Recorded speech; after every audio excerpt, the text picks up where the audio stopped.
સાહેબ, જે આ સરકારે પેકેટ તો જાહેર કર્યું છે, પણ વેરાસતી આ બધું નુકસાની તો બહુ જ છે.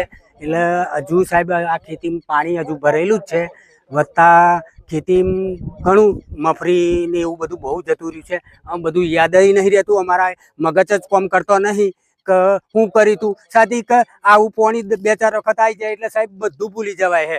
એનાથી થાકી ગયા છે અને સરકારને નમ્ર વિનંતી કરીએ કે અમારા ગામમાં કોઈ વેરાસતું સર્વે કરે અને જે ગોમ સેવક છે એ બી પધારતો નહીં અને બીજા ફોટા મોકલે એટલે ગામ તર પર તલાટીને બધા સર્વે જાતે આવીને ટોટલીની સર્વે કરે એવી માગ છે.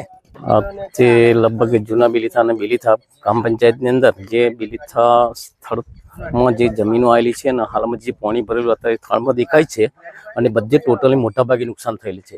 અને જે પેકેજ જાહેર કર્યું છે સરકારશ્રીએ દિવાળી પછી એ ખેડૂતોને તાત્કાલિક મળે એવી અમે આશા રાખીએ છીએ.